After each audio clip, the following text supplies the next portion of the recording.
Guess what? I've got some wonderful items to show you, beautiful and unique. They're going to be for sale Monday night, July the 10th, during the 2 Chaps live sale. Now let's go to the dining room table and see what's for auction. There's an old curiosity shop. Every once in a while I go by there for the fond recollections that lie there in that old curiosity shop. Sie hatten Rat mit Robbertrupp und Kodat in het Haus. Und Mama starr ich vor, will dann lust mir selber hinaus. Der Kabarett, der Spaß ist geil, sucht der Fordmaschine. Der brummte wie ein Rindstück Vieh und springt mit Gasolin. Ei, du zu Verstand, was ist das doch ein Fred? Da fährt man mit der Fordmaschine und sie ist ihm nicht verlädt.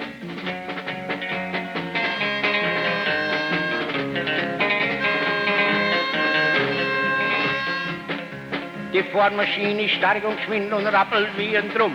Und wenn sie an die Ecke kommt, nur geht's ein hinrum. Man Hunden, Katzen, Therapie, da kommt eine Fordmaschine. Euer Leben ist gewiss in Gefahr, sie springt mit Gasolin. Ei, du zu Verstand, was ist das doch ein Fred? Da fährt man mit der Fordmaschine und sie ist dem nicht verlädt. Sie nimmt sich stark der Stab und legt so geschwind wie ein Blitz. Sie tun es wie ein dünner Strich, doch halt die Kuh kein Sitz. Da wann du aber der Haus verbrechst mit der Fordmaschine, soll macht nichts aus, vor just du bloß, ich spring mit Gasolin. Ei, du zu Verstand, was ist das doch ein Fred? Da fährt man mit der Fordmaschine und sie ist dem nicht verlädt. Got to start with these beauties right here, and let me pull them forward for you excuse me, into the light, and we'll talk about the bookends. As much as I can tell you, there is information on the internet, and if you're interested in these, do a little more research, a little bit more than I necessarily was able to do so that you'll know exactly what you're bidding on. But I can tell you they are entitled Solitude, and we can see why. We've got sort of a Greek dude here in sandals, and he's either contemplating what he's reading or it's so incredibly boring that he has fallen asleep. I think he's enjoying a quiet moment to himself. Beautiful bookends. They go back to about 1921, and from what I can tell you, they were designed by a gentleman named Peter Manfredi. Now, uncertain as to whether these were made by the Galvano Bronze Company or the Pompeian Bronze Company. We interrupt our program to bring you this important message.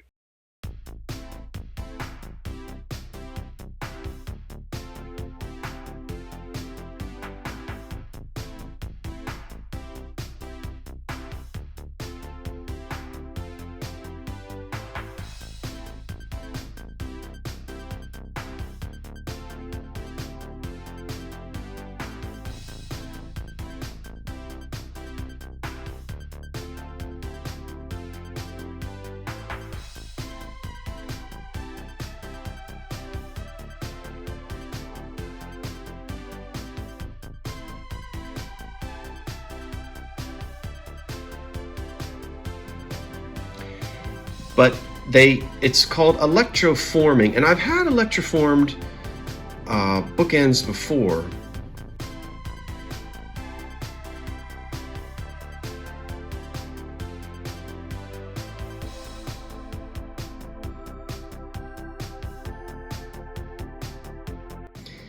It's a process, you can look that up on the net as well, but when we turn them upside down,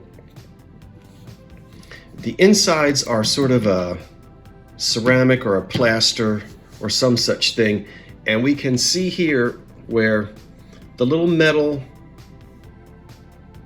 rods were connected, or little metal wires. This is part of the electroforming process, and this, you can almost, these get cut off after they're made. You can run your finger on it and actually prick yourself. You see it there? Or you can actually prick a tablecloth or something. That will scratch. These probably undoubtedly had felt on the bottom, and the felt is gone. But those two little points are there. You'll see them. And that's the reason why you can see where it looks as though these get dropped and they get dented, and they do. They get banged around, and we can see on back here on his elbow, on his shoulder blades, that these have been dropped and banged, and they'll dent because it's metal on the outside. But they're very heavy and they're beautiful. I didn't clean them, as you can see, and I didn't polish them. They can sell for over $100 on online auctions. They are in original condition. They do have a few, as I said, bangs here and there, but beautifully made from 1921. And I would suggest that you do a little more research if you're interested to know more about them, and you'll probably discover more than I will. I don't have a book on this particular company, but boy, they are some handsome bookends, and you can bid on them Monday night. If you tune in at 9 o'clock on David's channel, I'll put the link in the description box below, but you guys are pretty much familiar. He's on my channel all the time, and I'm on his channel with Tammy. That's Vintage Uprising, Texas. There is the original Jennings Brothers trinket box, missing its silk lining, but still a beauty. Not the repop from the 50s when the molds got sold, but the original old one. Gold plated, a lot of the gold is missing, but there's quite a bit of it that's still there. And the detail on it is just stunning. I talked a lot about Jennings Brothers and how the molds were sold and things got changed in the 50s and the castings just weren't the same quality. There is the Jennings Brothers mark on the bottom. And the ones made in the 50s, in many cases, will still have a JB. So you've got to let the piece tell the story. You've got to let the quality of the piece tell the story sometimes. Okay. And then it looks like, by the way, there's no damage on that. Nothing's missing. Nothing is broken off. This is the way it was molded. Look at these two ashtrays in black glass. Ellie Smith, I think. Is that a little dusty there? They are both in excellent condition. Meaning not a chip anywhere. Even on the little terrier here, his ears, his tail, perfect. Perched right there and telling you that you should stop smoking because it's not good for you. And there's the elephant. And these are both, as I said, we're going to auction these off for choice. The highest bidder gets to pick the one they want. Yeah, you know how that works.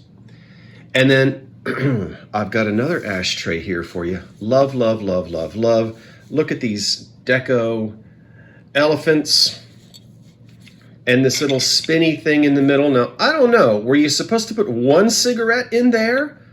You can't spin it. Were you supposed to put a couple of matches in there? I don't know what you were supposed to do with that, but I like spinning it. So there are the two elephants we can see. That is really neat, and it's up for auction Monday night. The Star Wars pins, original, 1977. They don't appear to have ever been taken off of these little doohickeys. I paid $1 each. See, I'm not even going to try to take my price tags off.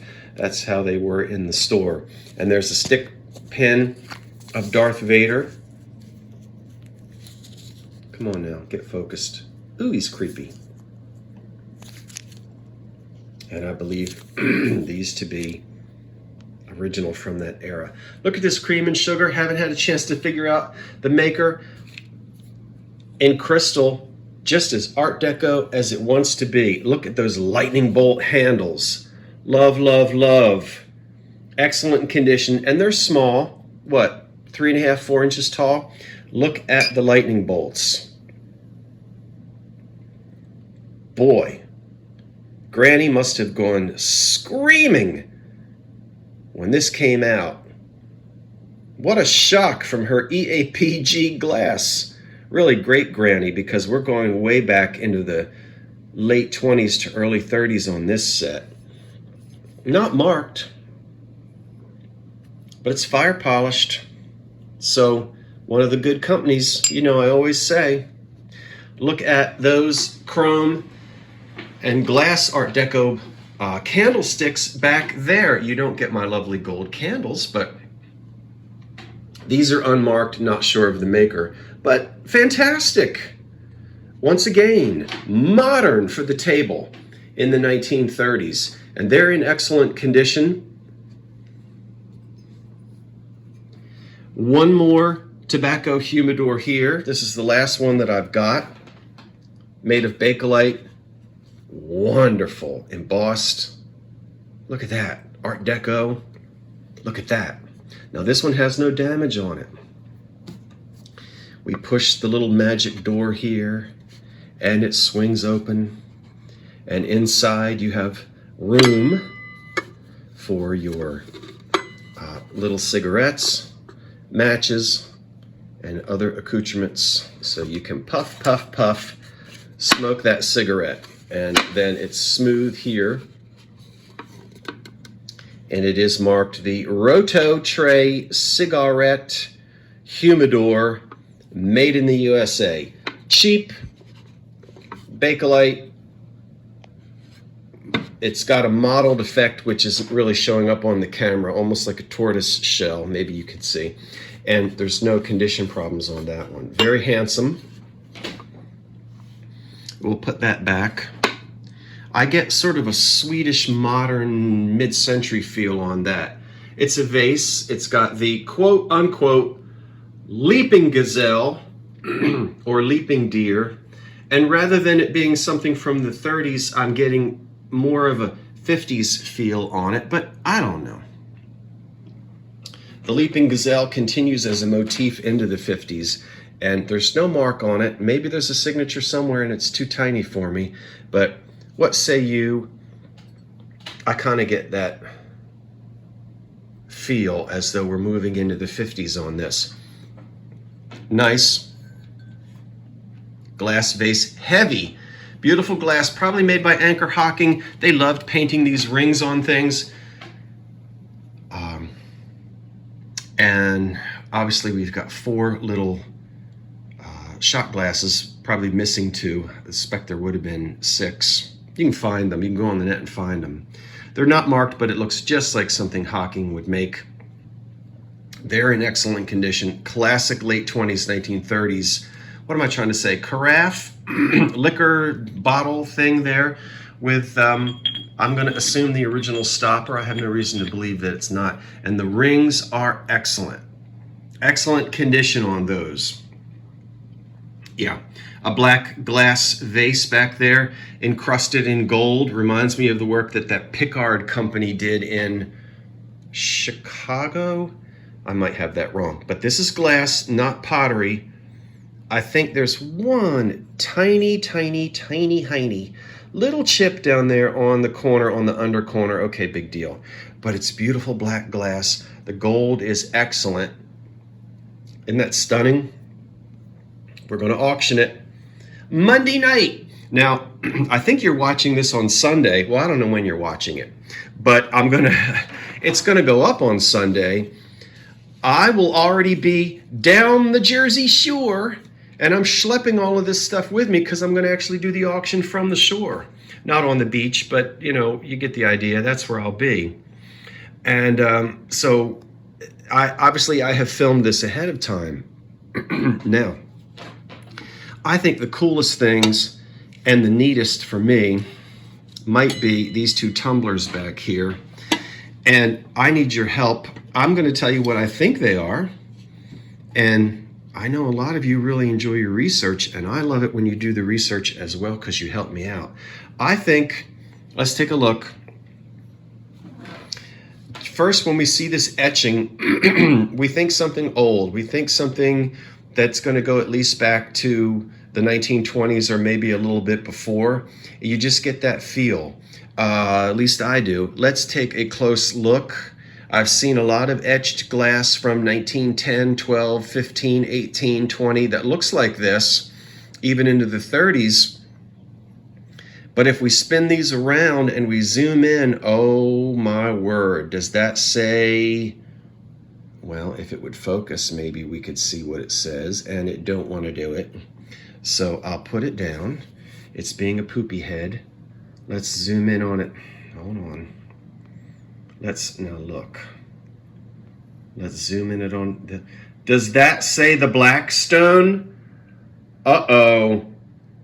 Could that be the beautiful Blackstone Hotel in Chicago? There are other Blackstone hotels around the place, but I think, and look, I just noticed that rooster. I hadn't even seen that till I blew it up. You see that rooster sitting up there?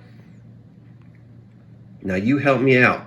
Do some research. Did these sit on the dining room tables at the beautiful Blackstone Hotel, which dates way back to, I don't know, 1908, 1910, something like that. Still in business today. Wonderful historic hotel. Let's throw some pictures in and a little bit of music, shall we, of the lovely Blackstone Hotel. Let's do that right now.